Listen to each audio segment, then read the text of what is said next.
जय श्री कृष्णा। राधे राधे दोस्तों। शास्त्र कहते हैं मृत्यु के बाद न कोई पिता रहता है, न पुत्र, न पत्नी, न परिवार। तो फिर एक सवाल उठता है, अगर मरने के बाद सारे संबंध टूट जाते हैं तो पितृदोष कैसे बनता है? क्या सच में हमारे पूर्वज हमारी कुंडली और जीवन को प्रभावित करते हैं, या यह सिर्फ एक भ्रम है? आज का विषय बहुत गूढ़ है, बहुत सूक्ष्म है, और इसका उत्तर केवल डर में नहीं बल्कि भक्ति, कर्म और सत्य में छिपा है। आज लाखों लोग परेशान हैं, किसी की शादी नहीं हो रही है, कोई संतान सुख से वंचित है, कोई बार बार आर्थिक संकट में पड़ जाता है, कोई मानसिक अशांति झेल रहा है, और ज्योतिष के पास जाने पर तुरंत कहा जाता है आपको पितृदोष है। लेकिन फिर मन सवाल करता है, जब आत्मा शरीर छोड़ देती है, जब वह अगले लोक या अगले जन्म में चली जाती है, तो वह हमें कैसे कष्ट दे सकती है? यही प्रश्न प्रेमानंद जी के सत्संगों में भी आता है। महाराज जी बार बार कहते हैं, पितृदोष कोई श्राप नहीं है, यह हमारी स्मृति, कर्तव्य और कर्म की परीक्षा है। पितृदोष का अर्थ यह नहीं कि आपके पितर नाराज होकर आपको सजा दे रहे हैं, बल्कि इसका अर्थ है हमने अपने कर्तव्य पूरे नहीं किए, हमने धर्म से संबंध तोड़ लिया, हमने कृतज्ञता छोड़ दी। शास्त्र कहते हैं देह नष्ट होती है, आत्मा नहीं। संबंध शरीर के स्तर पर टूटते हैं, लेकिन संस्कार और ऋण के स्तर पर नहीं। एक उदाहरण से समझिए, आपने बैंक से कर्ज लिया, बैंक मैनेजर बदल गया, बिल्डिंग बदल गई, तो क्या कर्ज खत्म हो गया? नहीं। उसी प्रकार पितृ ऋण एक धार्मिक और कार्मिक ऋण है। अब सरल भाषा में समझते हैं कि पितृदोष क्या है। पितृदोष कुंडली में नहीं, हमारी जीवन शैली में होता है। पितृदोष तब लगता है जब माता पिता का अपमान हुआ, उनके जीवित रहते उनकी सेवा नहीं की, और मरने के बाद स्मरण और तर्पण नहीं किया। वंश परंपरा, संस्कार और धर्म टूट गया, संतान अधर्म में चली गई। यह दोष ऊर्जा के रूप में काम करता है, आत्मा के रूप में नहीं।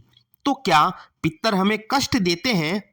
महाराज जी हंसते हुए इसका उत्तर देते हैं कि कोई पितर अपने वंश का अहित नहीं चाहता।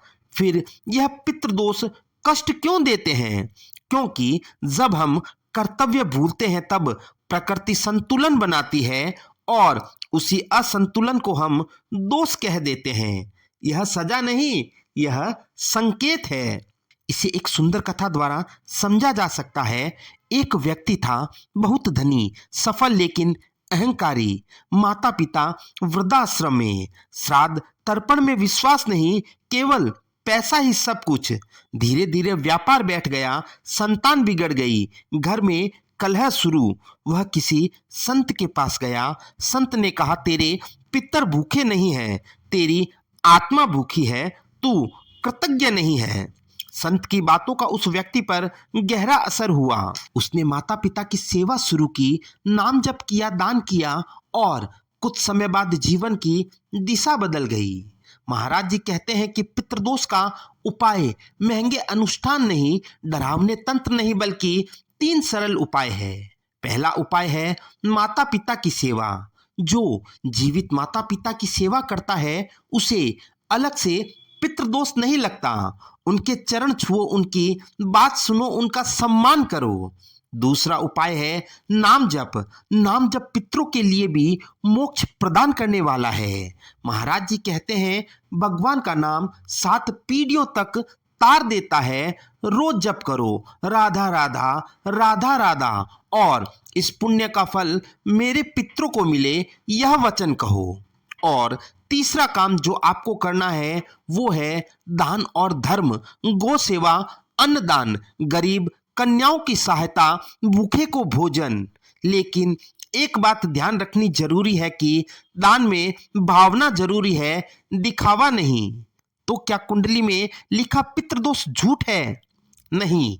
महाराज जी समझाते हैं कुंडली संकेत देती है, समाधान भक्ति देती है। अगर कुंडली से सब कुछ तय होता तो वाल्मीकि डाकू ही रहते, अजामिल का उद्धार ना होता। भक्ति सबसे बड़ा ग्रह शांति उपाय है। पितृदोष डरने की चीज नहीं, जागने की पुकार है। अपने मूल को याद करने की पुकार है, अपने संस्कार को थामने की पुकार। जब आप भगवान का नाम लेते हैं तो केवल आप नहीं बचते, आपकी 7 पीढ़ियां तर जाती है। इसलिए डर छोड़िए, भक्ति अपनाइए। अगर यह वीडियो आपके हृदय को छू गया हो तो इसे लाइक करें, वीडियो को शेयर